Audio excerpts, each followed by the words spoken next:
Halo, what's up? Bagaimana kabarnya? Ngapain aja kemarin liburan? eh Anthony di sini. Nah, banyak yang bertanya alasannya ngapain sih lo bikin Facebook Live atau bikin live di social media, whatever it is lah ya. Atau gue dulu kan suka posting, sekarang gue banyak kan bikin live.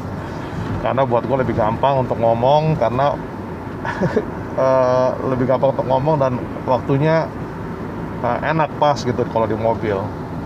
Nah, alasan kenapa gue misalnya ngomong Facebook Live lah, apapun itu, sebenarnya sering pernah gue ngomong di awal-awal, tujuan gue cuma satu sebenarnya, untuk mempromosi bisnis gue. Itu doang sih. Kalau misalnya gue nggak untuk promosi bisnis gue, juga ngapain gue uh, kerajinan ya, bikin seperti ini atau dan lain-lain lah. Jadi alasan gue untuk bikin Facebook Live adalah untuk itu. Nah, sebenarnya gue mau cerita sama teman-teman semua adalah begini. Gue nggak terasa banget ya. Bentar lagi anak-anak gue udah pengen, satu anak paling besar gue udah pengen kuliah. Nah, jadi sebenarnya anak-anak ini kalau misalnya bisa diekspos lebih awal untuk bisa bermandiri, itu lebih baik. Apalagi kalau mereka pengen usaha, pengen kerja atau pengen punya bisnis, ya lebih bagus lagi. Nah, makanya waktu kemarin anak gue nanya soal saham, gue excited banget lah, karena gue pengen banget apa yang gue tahu di sini pengen banget gue sharing ke mereka supaya mereka bisa jadi independen. Nah, jadi buat teman-teman semua, kalau misalnya punya anak-anak terus bisa di encourage untuk mereka supaya berbisnis, lebih baik ya kan. Karena mereka dari awal harus benar-benar dilatih sih, karena semua bisnis itu, semua yang kita jalanin itu butuh pengalaman. Itu adalah pelajaran paling mahal dan nggak ada di sekolah lah kita bicara ya. Apapun yang gue belajar di sekolah sebenarnya, karena gue bidangnya finance, ada sebagian yang kepake karena memang paham lah jadinya ya, apa sih ini, apa sih itu. Jadinya kalau finance mungkin gue kepake, tapi nggak semuanya kepake, karena at the end of the day sebenarnya pengalaman itu adalah sekolah yang paling mahal. Nah, jadi kenapa gue bilang sama anak-anak gue, kalian tuh harus dari sekarang mulai. Sebenarnya dari dulu gue sering ngomong, mudah-mudahan video ini nanti suatu saat ya, nggak tahu kapan mereka bisa menonton video ini. Sebenarnya udah gue bilangin, pokoknya harus mulai, harus bisa independen, harus bisa punya usaha, harus bisa berbisnis ataupun bekerja. It doesn't matter buat gue, supaya ngerti dan paham bahwa sebenarnya whether you like it or not ya, lu tuh harus berbisnis ya kan. Harus ada yang namanya berurusan dengan uang, suka atau nggak suka ya. Terus gue juga bilang sama dia, jangan memikirkan menghemat. Itu sebenarnya ya, kalau dulu memang kita bilang menghemat sih is the right thing to do, tapi sebenarnya yang lo harus fokusin adalah bagaimana gue bisa mendapat pendapatan lebih besar ya. Jadi bukan menghemat, karena kalau menghemat jadi intinya ya gue nggak usah push myself untuk kerja lebih banyak lagi ya kan. Yang penting gue bisa menghemat ya kan. Nah, sebenarnya yang harus difokusin adalah bagaimana, bukan menghemat, jadi bagaimana gue bisa dapat duit lebih banyak lagi gitu sih sebenarnya, supaya gue nggak usah menghemat, gue bisa spend apapun yang gue mau gitu. Memang itu sih the best thing is like that sebenarnya. Dan gue juga bilang sama mereka, kalau nanti suatu saat mereka sudah bekerja, ya mulai dari awal harus belajar investasi. Sama seperti waktu gue pertama-tama gue bekerja, masih bekerja, gue selalu menyisihkan uang sedikit untuk gue investasiin. Waktu itu karena gue belum paham di Indonesia bagaimana, waktu itu gue masih beli kayak setiap bulan lah dapat gaji berapa persen gue akan simpen di reksadana. Nah, itu dulu ya. Nah, lama-lama kan udah mulai paham terus bagaimana. Nah, sama gue bilang sama mereka bahwa sedikitnya kalau dulu mungkin untuk ditabung atau untuk diinvestasi dari total pendapatan atau total gaji yang kita terima, katakanlah dulu 10%. Ya, kalau gue dulu 10%, 10-20%. Nah, tapi sekarang gue bilang sama mereka, sudah, karena dunia sudah berubah, bisnis sudah berubah, everything change, gue bilang. Jadi menurut gue 20% untuk disisihkan untuk investasi dan ya gue sih nggak suka nabung, gue lebih demen investasi. Jadi kalau 20% itu udah nggak cukup kalau menurut gue. Jadi sekarang ideally kalau misalnya mereka bekerja, ataupun siapapun ya, nanti teman-teman punya anak juga sama, kalau udah bekerja, atau maksudnya teman-teman yang nonton di sini masih bekerja, ideally is about 40%. Ideally 40% dari apa yang kita terima, gaji ataupun pendapatan, kita sisihkan untuk diinvestasikan. Itu nggak usah diapa-apain, nggak usah disentuh, pokoknya itu buat nanti sisanya 60% ya digunakan untuk kebutuhan kita. Itu sih yang gue bilang sama mereka. Jadi kalau lu orang tidak mau berbisnis, nggak masalah. Lu orang meskipun bekerja pun tetap harus punya prinsip ini, bahwa 40% dari uang yang lu terima harus disisihkan ke investasi. Dan investasi ini, kenapa gue nggak bilang nabung? Karena buat gue kalau nabung itu adalah, kalau nggak salah, gue nggak tahu kalau tabungan, makanya duit gue nggak banyak kalau di tabungan, dan nggak banyak juga sih cash. Jadinya ya, well anyway, intinya kalau di tabungan di saving account mungkin saya nggak tahu 1-2% setahun interestnya. Kalau di deposito mungkin about 6-7% satu tahunnya. Jadi menurut gue bilang, kenapa gue nggak rekomen. Tapi ya sedikit banyak kalau deposito masih oke, karena deposito is menurut gue very liquid ya, karena bisa dicairin kapan saja. Tapi jangan banyak-banyak ditaruh di deposito. Kalau deposito, kenapa gue nggak suka, sekitar, kan kalau nggak salah yieldnya atau returnnya itu kurang lebih interestnya 6-7%. Aduh, kok hari ini ngap banget ya. Ya, 6-7% kalau deposito. Nah,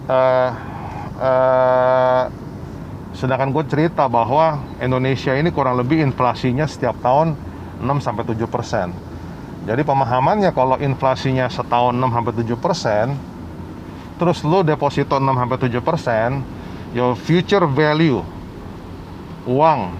uang future value-nya lu yang lu simpan setahun yang lalu equals to sama. Jadi kalau lu nabung 1.000 tahun lalu dengan, semoga teman-teman ngerti ya, katakanlah lu nabung 1 juta tahun lalu di deposito dengan interest let's say 6-7% setahun, terus inflasi juga 6-7%. Ya memang kelihatannya uang kita 1 juta itu bertumbuh ditambah 6%. Jadi 1 juta 6% jadi berapa dari 1 juta? 1.060.000 ya. 1.060.000 ya kan?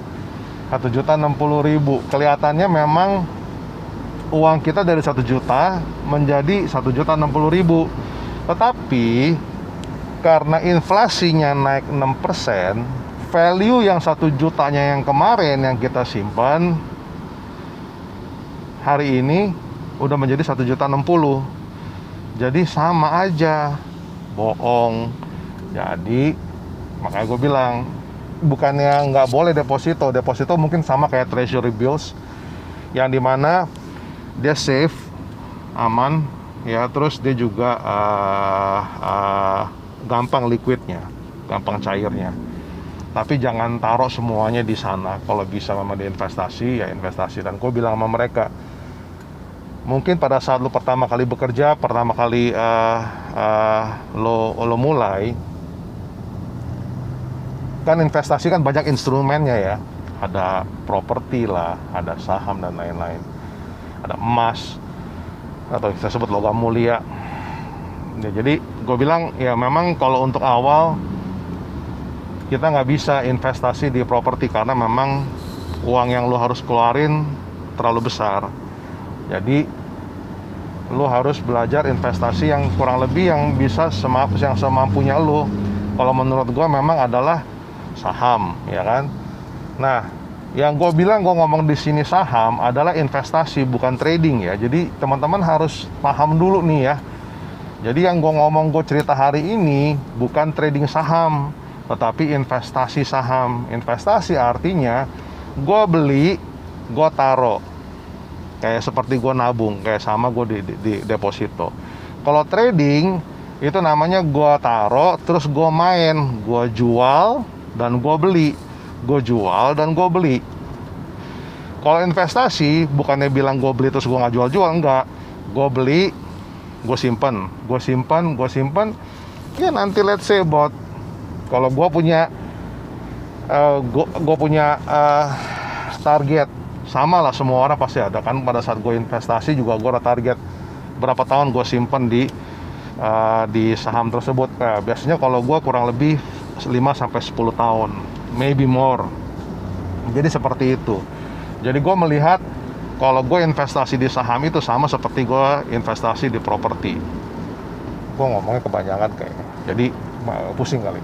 Oke, anyway teman-teman, jadi intinya ada beberapa instrumen investasi ya. Ada saham, ada properti, ada logam mulia, ya emas, silver, whatever it is lah ya kita ngomong lah ya. Ada beberapa instrumen. Jadi teman-teman sebenarnya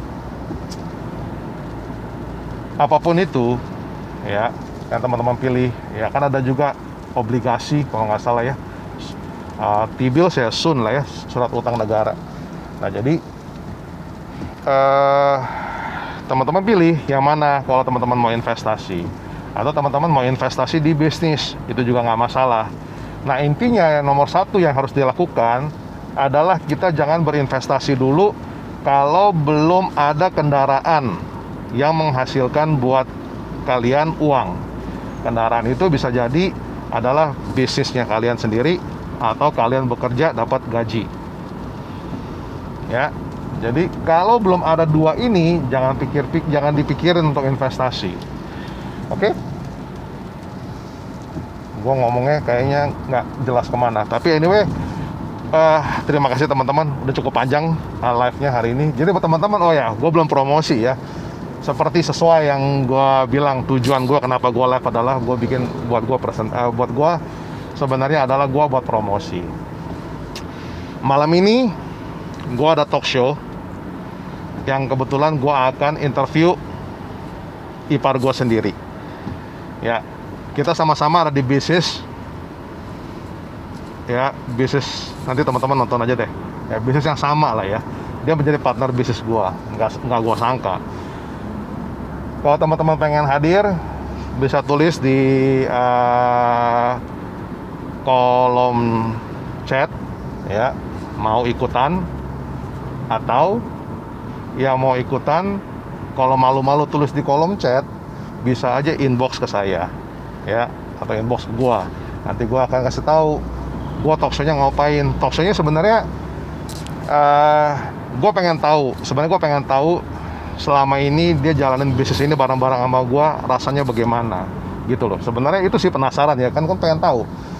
Kita ada di bisnis yang berbarengan ya, sama-sama ya, gue pengen tahu keluh kesahnya ya. Kalau teman-teman mau ikut boleh ya kan, pokoknya tenang aja, nggak ya, intinya kita belajar dari pengalaman orang. Jujur ini adalah acara yang gue lakukan setiap minggu, setiap hari Rabu. Setiap hari Rabu ini adalah talk show yang gue di Zoom jadinya ya. Jadi emang by invitation only. Jadi gue pengen nanya sebenarnya bagaimana suksesnya dalam bisnis ini, terus keluh kesahnya seperti apa, bagaimana mengawali bisnis ini, terus juga bagaimana kira-kira perjalanan dalam bisnis ini. Terus umumnya ya pertanyaan gue juga ada yang ada si Kopong, ada si siapa ya, ada Vivi juga ya. Jadi well anyway, halo. Jadi itu teman-teman. Jadi biasa gue nanya, gue pengen tahu perjalanannya mereka ya, karena kan bisnis itu up and down ya pasti. Jadi gue pengen tahu perjalanan mereka, jalanan bisnis ini bagaimana, ya kan. Well, anyway, itu teman-teman kalau mau ikut talk show-nya boleh tulis di kolom chat, nanti gue kasih linknya, gue kasih passwordnya juga. Karena ya kalau gue tulis di sini, kalau terus gue tulis di di komen kan nggak semua orang mau ya. Dan gue juga nggak enak kalau misalnya maksa orang untuk ikutan tapi mereka nggak mau. Jadi buat orang yang mau aja, mereka bisa inbox ke gue atau bisa tulis di kolom chat malu, inbox ke gue. Jadi gue bisa kasih tahu linknya. Jadi Pak Freddy bagaimana? Sudah ketemu dompetnya? Oke, gue udah cukup ngocehnya, panjang bener. Dan satu lagi sebenarnya gue lupa. Kenapa gue suka? Sebenarnya bener ini. Kenapa gue senang bikin Facebook Live ini? Satu juga karena gue udah sering banget udah lama sekali nggak ketemu teman-teman gue. Ya jadi the only way mungkin for me to communicate with them, atau dia orang ngeliat gue bahwa gue masih ada di sini, masih hidup, ya dari video live ini kan. Oke, sekian dari saya. Terima kasih dan salam sejahtera, sukses selalu, stay safe ya. Jangan kemana-mana ya. Kalau gue mah cuma ke kantor sama ke rumah aja, jangan keluyuran. Oke, bye-bye.